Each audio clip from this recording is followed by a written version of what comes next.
नमोस्तु आचार्य। Ajay Jain model town Delhi से अपनी शंका रख रहे हैं। सिद्ध चक्र विधान का स्वरूप क्या है? क्या इससे कर्मों की निर्जरा संभव है? अगर महिलाएं अभिषेक नहीं करती थीं, तो मैना सुंदरी ने गंधोदक कैसे बनाया? कृपया शंका का समाधान करें। अष्टानिका पर्व में सिद्ध चक्र विधान की बहुत बड़ी महिमा है। सबसे बड़ी बात तो यह है कि इस समय नंदीश्वर द्वीप में सभी देवी देवता आराधना करने जाते हैं और सभी अकृत्रिम चित्यालों की शुद्ध प्रतिमाएं होती है। तो ऐसे पर्व में यदि हम सिद्धों की आराधना करते हैं तो हमें सिद्धत्व की प्राप्ति होती है और नियम से कर्म की निजरा होती है। भक्ति से तो कर्म की निजरा होती ही होती है। यदि कर्म की निजरा ना हो, धवला में बताया है, शुभ परिणामों से यदि कर्म की निजरा नहीं होती है तो शुद्ध परिणाम से भी कर्म की निजरा नहीं होगी, ऐसी बात कही है, आचार्य ने तर्क दिया है।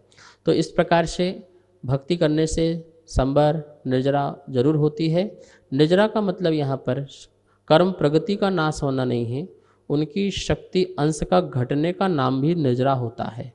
पाप का अनुभाग घटना, आसाता का अनुभाग घटना, ये भी निर्जरा होती है। तो इस प्रकार से कर्मों की निर्जरा भी होती है। रही बात मैना सुंदरी ने भगवान का अभिषेक किया या नहीं किया, देखिए आचार्य शकल कीर्ति द्वारा श्रीपाल चरित लिखा गया है और उसमें जब मैना सुंदरी ने उनसे उपाय पूछा तो उसमें उन्होंने बहुत सुंदर उपाय बताया कि सिद्ध भगवान की आराधना करो और सिद्ध भगवान की आराधना भगवान का पहले मंदिर में अभिषेक करो और अभिषेक करके अष्टद्रव्य का महत्व बताया है कि अष्टद्रव्य भी तुम्हें चढ़ाना है, कौन कौन से द्रव्य चढ़ाना है, उसका क्या क्या प्रभाव है और भगवान का जो अभिषेक है किन किन द्रव्यों से करना है, उनके नाम भी दिए हुए हैं।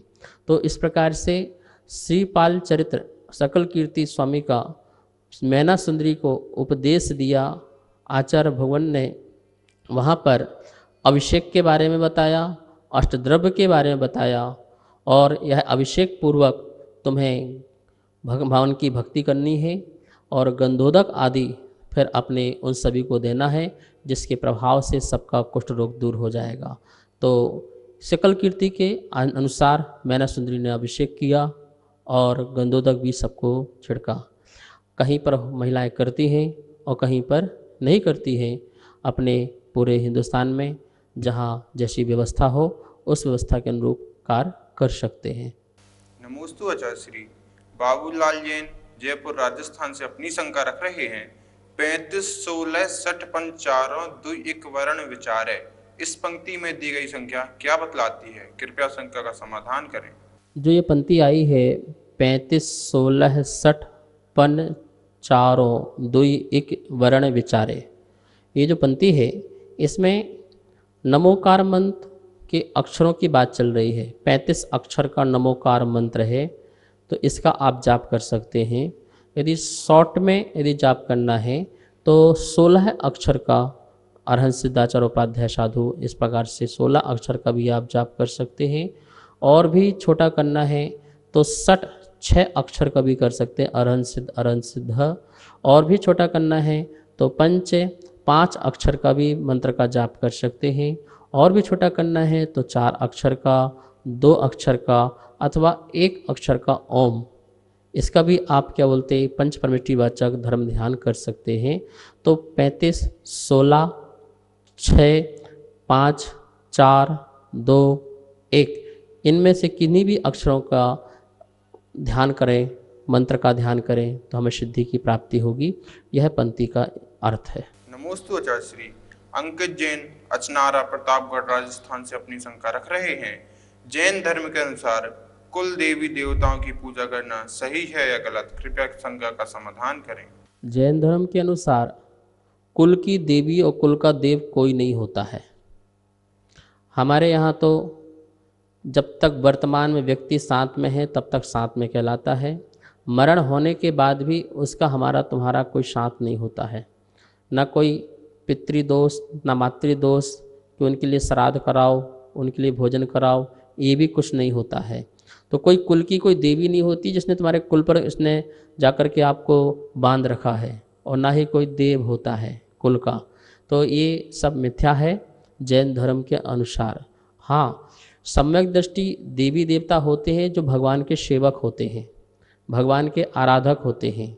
तो सेवक जो हैं, आराधक हैं भगवान के, सम्यक दृष्टि यक्ष और यक्षिणी या क्षेत्रपाल आदि, तो वो सम्यक दृष्टि जो है, जिन्होंने वहाँ पे जाकर सम्यक दर्शन प्रकट कर लिया है और भगवान की दिन रात सेवा में लगे हुए हैं, धर्म की और धर्म आयतनों की रक्षा में लगे हुए हैं, ऐसे सम्यक दृष्टि देवी देवताओं का यथा योग आप उनको उपहार भेंट स्वरूप कुछ भी दे सकते हैं, जय जिनेंद्र आदि कर सकते हैं। लेकिन ये यक्ष यक्षिणी जो हैं ये कुल देवी आदि नहीं हैं और ना ही कुल देवी आदि की कोई मान्यता जैन धर्म में है। अर्थात उसको लेकर के कोई पूजा पाठ आराधना करता है तो नियम से मिथ्यात्व है, अनंत संसार का कारण है, दुख का कारण है। नमोस्तु आचार्य। प्रेमला जैन सरदना मेरठ उत्तर प्रदेश से अपनी शंका रख रही हैं। मध्यलोक के कितने आकृतिम जिनालयों के दर्शन कर सकते हैं? कृपया शंका का समाधान करें। मध्यलोक में जो आकृतिम चित्यालय हैं उनमें हम ढाई द्वीप के बाहर के तो चित्यालयों के दर्शन कर ही नहीं सकते हैं, क्योंकि ढाई द्वीप के बाहर मनुष्य आदि का गमन नहीं पाया जाता। तो ढाई द्वीप के बाहर जो नंदीश्वर द्वीप है, 52 चित्यालय, उसके बाद कुंडवल पर्वत, ऋषिकोर पर्वत जिसमें 4 चित्यालय हैं, उनमें भी हम जाकर के वंदना आदि नहीं कर सकते हैं। तो देखा जाए 52 और 8 60 जो चित्यालय हैं आकृतिम मध्यलोक के ढाई द्वीप के बाहर, उनकी वंदना तो हो नहीं सकती। अब रही जो ढाई द्वीप के अंदर जो आकृतिम चित्यालय हैं, पंचमेरु संबंधी, 6 कुलाचल संबंधी, 4 गजदन पर्वत संबंधी, वक्षारगिरी पर्वत संबंधी, विजयार पर्वत संबंधी, सामली वृक्ष है, जम्बू वृक्ष है, धातकी वृक्ष में चित्यालय, इनमें जो चित्यालय हैं उनकी आप वंदना कर सकते हैं। लेकिन आप मनुष्य हैं तो आप मनुष्य पर्याय में वहाँ पे नहीं जा सकते हैं।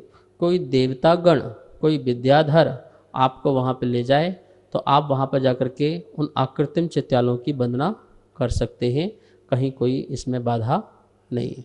नमोस्तु आचार्य। शशिकला जैन महाराष्ट्र से अपनी शंका रख रही हैं। क्या काला समुद्र और कालोदधी समुद्र एक ही है? कृपया शंका का समाधान करें।